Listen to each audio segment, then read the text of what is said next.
ساڵانە و لەگەڵ نزیگوونەوەی جەژنی قوربانی پیرۆز بە مەبەستی خۆ ئامادەکردن بۆ ئەنجامدانی سونەتی قوربانی هاوڵاتیانی قەزای چەمچەماڵ و ناحیەکانی دەوروبەری ڕوو لە مەیدانی ئاژەڵان دەکەن. هاوڵاتیان نیگەرانن لە بەرزبوونەوەی نرخی ئاژەڵ لەم قەیرانە داراییەدا و فرۆشیارانی ئاژەڵیش باس لەوە دەکەن نرخەکان بە جێگیری ماوەتە و هیچ بەرزبوونەوەیەکی بەخۆوە نەبینیوە.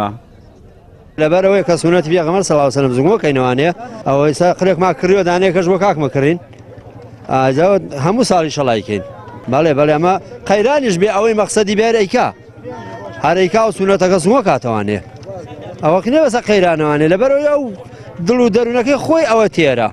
حەمدووە خوای گەورە و میهرەبان هەفتەیەکە من بۆ خۆم وەکو ساڵان کەوا خەڵک پارەی باشی بوو ئەلحەمدوللا ئیدارەی باش بوو ئیسەیش هەر وەکو ساڵان لەخوا بەزیاوێ خەڵک هەر گەرموگوڕی بۆ قوربانی و بۆ ئەو سونەتە پیرۆزە بەڕاستی زۆر بازارمان باشە.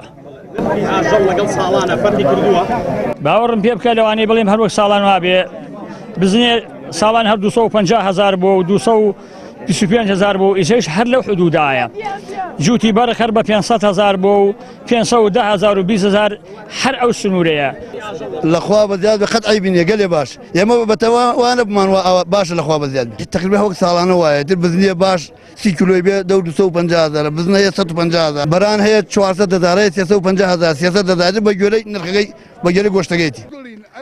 مامۆستایەکی یاینیش گەرموگوڕی بازاڕی ئاژەڵانی بۆ پابەندبوونی تاکەکانی کۆمەڵگە بە ئاینی پیرۆزی ئیسلامەوە گەڕاندەوە و ئاماژەشی بە فەزڵ و گەورەی ئەو سونەتە کرد.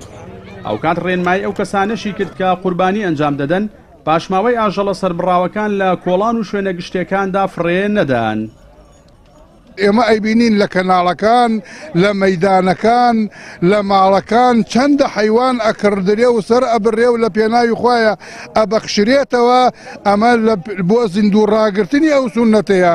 بەڵام هەر لەم کەناڵەوە لێرەوە داوا لە هەموو موسڵمانێک ئەەکەم ئەو کەسەی کە قوربانی ئەکا بە قوربانیەکەی نەبێتە ئەزیێت بۆ سەر خەڵک گەدوگ و سەر ڕووسباخی ئەوانەی کە فڕێ ئەدرێ لەبەر دەرگای خەڵک فڕێ نەدا.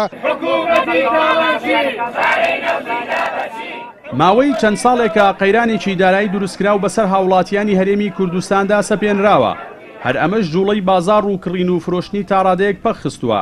بەڵام هاوڵاتیان بەهۆی پابەندبوونیان بە بەهاکانی ئاینی ئیسلام و سونەتەکانی پێغەمبەری سەروەرمان بەردەوامن لە ئەنجامدانی سونەتی قوربانی کردن. جەلال جەباری کەناڵی ئاسمانی پەیام چەمچەماڵ.